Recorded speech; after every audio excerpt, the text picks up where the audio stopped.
Hello everyone, welcome to Arpita Sharma classes. I am Payal, your educator.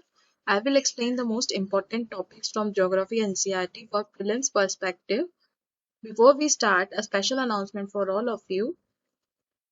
Unacademy Combat, most competitive gamified UPSC CSE battle held on every Sunday at 11 a.m. Enroll now for free. Link is in the description box below the video. Use code ARPITA10 to unlock plus experience for free and start learning from the best. How to enroll in quizzes for free? Download Unacademy Learning app, register or sign in on the app, select goal as UPSC CSE. Click on the link above and then on enroll now. When prompted, please enter the code ARPITA10.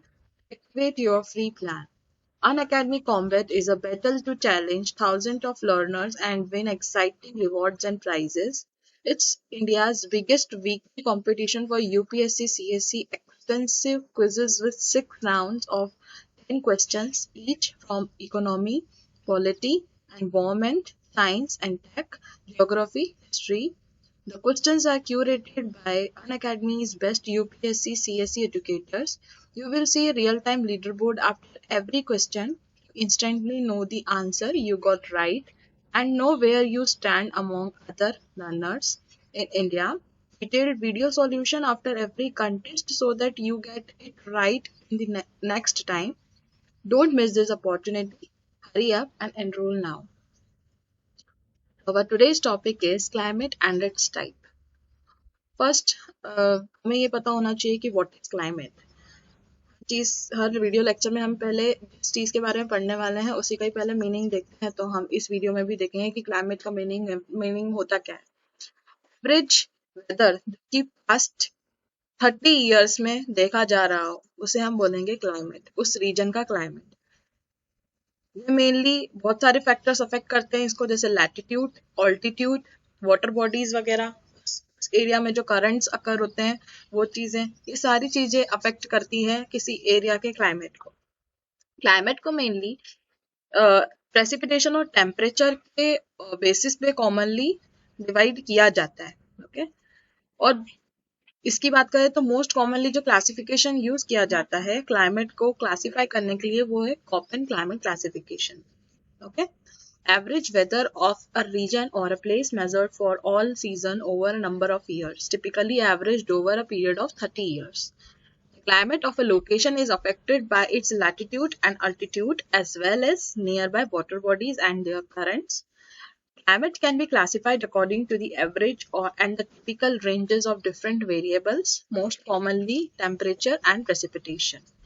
The most commonly used classification scheme was Köppen climate classification okay तो ये था climate का meaning अब हम देखेंगे कि climate को कैसे डिवाइड किया गया है ओपन ने किस तरीके से क्लाइमेट को क्लासिफाई किया है so this is the most commonly used classification of climate यानी कि जब भी क्लासिफिकेशन ऑफ क्लाइमेट की बात होती है तो कॉपन के क्लासिफिकेशन को बहुत कॉमनली लोग जानते हैं कि इसी क्लासिफिकेशन को यूज किया जाता है जब भी क्लाइमेट की बात होती है जो कि व्लादिमीर पीटर कोपेनहेगन ने व्लादिमीर पीटर कोपेन ने 1884 में डेवलप किया था Recognized as a close relationship between distribution of vegetation and climate. इसने vegetation और climate के बीच में एक relationship establish करके यानी कि यही देखा था कि जिस एरिया में वेजिटेशन जिस टाइप का है उस टाइप का वहाँ पे क्लाइमेट पाया जाता है ना तो यानी कि इसने एक क्लोज रिलेशनशिप सेटअप किया था डिस्ट्रीब्यूशन ऑफ वेजिटेशन और क्लाइमेट के बीच में based on the data of annual and monthly averages of temperature and precipitation जिसके अंदर annual और monthly data यूज किया गया था ठीक है किसी भी जगह के क्लाइमेट में सबसे ज्यादा अफेक्टिंग जो फैक्टर होता है वो ये दो फैक्टर होते हैं temperature and precipitation so Koppen ने भी यही किया था कि उसने डेटा जो कि एनुअल और मंथली एवरेजेस यूज किए थे टेम्परेचर और प्रेसिपिटेशन के क्लाइमेट को क्लासिफाई करने के लिए ही selected specific value of temperature and precipitation and related them to distribution of vegetation and use this value for classifying the climate. इसके अंदर क्या किया उसने कुछ टेम्परेचर और प्रेसिपिटेशन की एक स्पेसिफिक वैल्यूज यूज की ताकि वो उन वैल्यूज को रिलेट कर सके वेजिटेशन से और उसके बेसिस पे वो क्लाइमेट्स को क्लासिफाई कर सके ठीक है मेनली 3 चीजें इंपॉर्टेंट है इससे हमको ये पता चलता है कि वेजिटेशन टेम्परेचर एंड क्लासिफिकेशन, जिससे हम क्लाइमेट का क्लासिफिकेशन किया है कॉपन ने. Okay, Köppen's climate classification system recognizes 5 major climatic types, and each type is designated by capital letter A, B, C, D, E and H. ठीक है, Köppen ने mainly 5 main types बताए हैं क्लाइमेट के. इसको डिनोट किससे किया उसने? Capital A, capital B, capital C, capital D, capital E and capital. Okay, फिर कुछ स्मॉल लेटर्स है जो कि सीजन ऑफ ड्राइनेस को इंडिकेट करते हैं. वो क्या क्या है? F which stand for no dry season, M stand for monsoon climate, W winter dry season and summer S summer dry season. तो आपको ये कुछ याद रखने पड़ेंगे ये कोड्स, क्योंकि इसे इट इज ऐसे ही हमको याद करना है और समझना है, इसलिए ये इम्पोर्टेंट है. F M W S और A T C D वगैरह ये इम्पोर्टेंट है. हम देखते हैं list of climatic groups and their characteristics according to Köppen. आपको पता है कि कॉपेन ने 5 टाइप्स में क्लाइमेट को क्लासिफाई किया है, जिसमें है A, B, C, D and E और H. ए में ट्रॉपिकल क्लाइमेट है, जो कि एवरेज टेम्परेचर में कोल्डेस्ट मंथ का कितना होगा? 18 डिग्री सेल्सियस और उससे ज्यादा. बी ड्राई क्लाइमेट, उसके अंदर पोटेंशियल इवेपोरेशन एक्सीड करेगा प्रेसिपिटेशन को. देन सी वार्म टेम्परेचर, जिसके अंदर एवरेज टेम्परेचर कोल्डेस्ट मंथ का कितना होगा? मिड लैटिट्यूड में -3 डिग्री सेल्सियस ज्यादा होगा, बट 18 डिग्री सेल्सियस से कम होगा. Okay, C that is warm temperate में. फिर है कोल्ड स्नो फॉरेस्ट, इसके अंदर एवरेज टेम्परेचर कितना होगा कोल्डेस्ट मंथ का? -3 डिग्री सेल्सियस और उससे average cold snow forest. E that is cold climate. Cold climate में क्या होगा?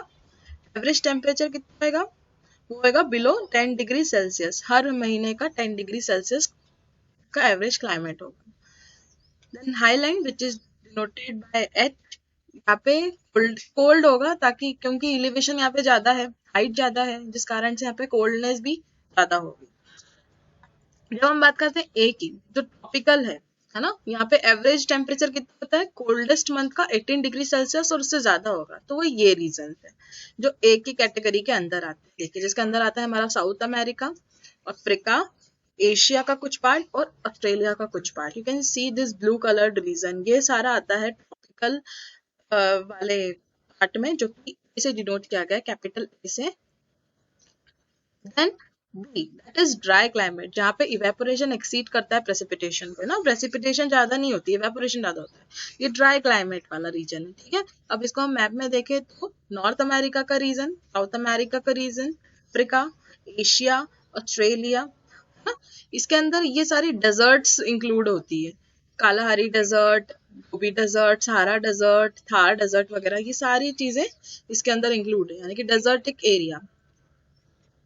Then C this warm temperate, जहाँ पे एवरेज टेम्परेचर कितना होता है कोल्डेस्ट मंथ का?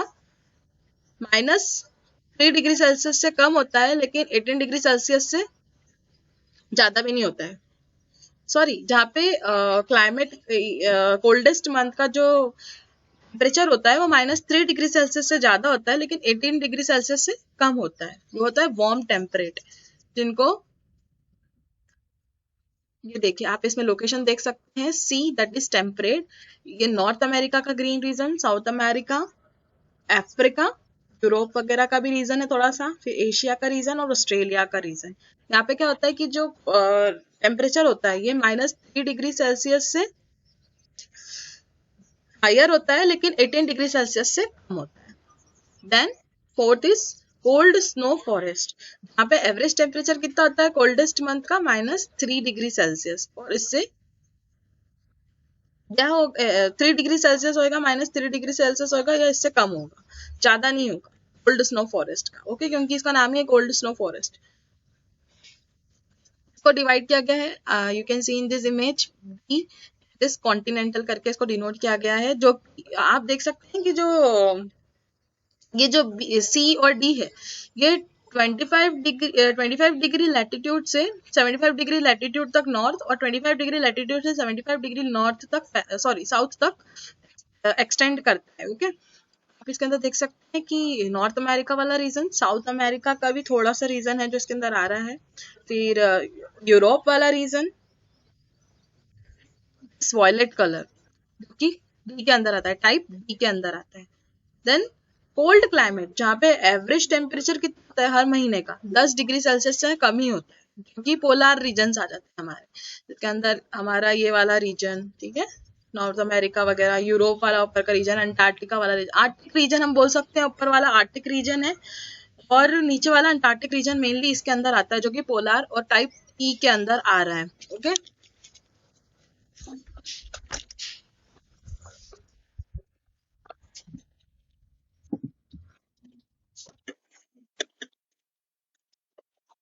you can see in this image A, B, C, D, E, ये सभी इसके अंदर दिख रहा है कि वो कहाँ कहाँ डिवाइड हुआ हुआ है। A, this part blue colored part, B, that is red colored part, C, that is green color part, D, violet color and E, black color. Okay, अब इसको और सब क्लासिफाई किया गया है। ए के अंदर तो आता है हमारा ट्रॉपिकल ह्यूमिड क्लाइमेट। ओके, ये एफ एम डब्ल्यू, ये पिछली हमने स्लाइड में देखा था कि इसको क्यों, ये कोड्स हैं, ठीक है।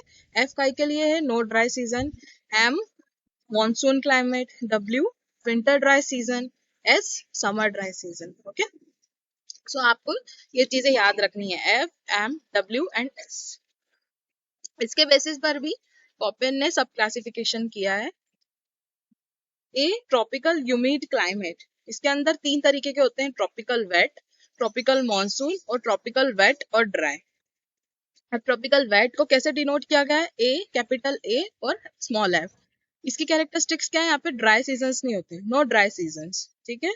Then tropical monsoon capital A and small M, यहाँ इसकी कैरेक्टरिस्टिक्स है, यहाँ पे मॉनसूनल और कुछ छोटे टाइम के लिए शॉर्ट ड्राई सीजन्स मिलते हैं।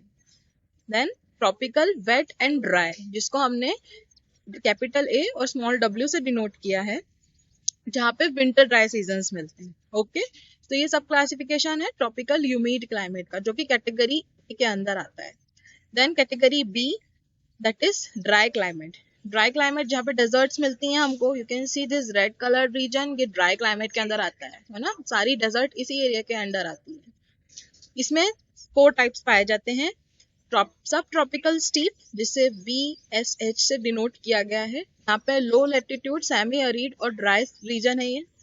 फिर subtropical desert BWH, low latitude arid और ड्राई। मिड लैटिट्यूड स्टीप, जिसे BSK से डिनोट किया है, जिसमें mid latitude semi arid and dry. फिर mid latitude desert BWK, that is mid latitude arid and dry. ये इसकी कैरेक्टरिस्टिक्स है और इसको 4 पार्ट्स में डिवाइड किया गया है। Then C, that is warm temperate climate. You can see in this image, this green coloured part comes under C, category C। Okay, इसे मेनली 3 पार्ट्स में डिवाइड किया गया है, जो कि ह्यूमिड सब ट्रॉपिकल, जिसे CF से डिनोट किया गया है, यहाँ पे ड्राई सीजन नहीं होता है। ओके, देन मेडिटेरेनियन, मेडिटेरेनियन सी के आसपास का जो भी रीजन है, मेडिटेरेनियन वगैरह, इसे सी से डिनोट किया है, जहाँ पे ड्राई हॉट समर मिलती है। ठीक है, कैरेक्टरिस्टिक्स यहाँ की है dry hot summer. Then marine west coast, that is denoted by CFB, यहाँ पे ड्राई सीजन नहीं मिलता, वार्म और कूल समर होती है यहाँ पे। This region C, green coloured region. Then D, cold snow forest, यहाँ पे एक ह्यूमिड कॉन्टिनेंटल टाइप मिलता है और एक सब आर्टिक मिलता है। ओके, तो ह्यूमिड कॉन्टिनेंटल को कैपिटल D और स्मॉल f से डिनोट किया गया है। No dry season, severe winter, ठीक है, यहाँ पे ड्राई सीजन नहीं होता है और विंटर भी बहुत अच्छी तरीके से पड़ता है, यानी कि बहुत सीवियर विंटर पड़ता है यहाँ पे। सब आर्टिक की बात करें तो इसे DW में डिनोट किया गया है इसको, जहाँ पे विंटर ड्राई और वेरी सीवियर। देन अब E कोल्ड क्लाइमेट है ना, कैटेगरी E के अंदर 2 पार्ट्स है, that is tundra and polar ice cap. Tundra को डिनोट किया है ET से, नो ट्रू समर, यानी कि यहाँ पे समर होती ही नहीं है। और पोलार आइस कैप EF, यहाँ पे पेरेनियल आइस, यानी कि यहाँ पे आइस बहुत सारी मिलती है हमें इस रीजन में, पोलार EF में।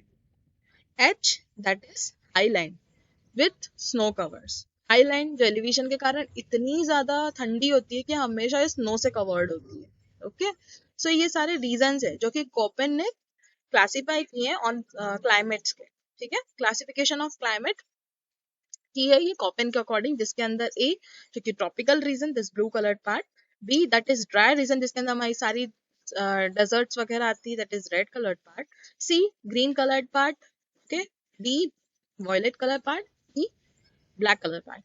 एच भी है जिसके अंदर एलिवेशन के कारण कोल्ड बहुत ज्यादा होती है। तो this is about climate classification. I hope this topic is clear to you.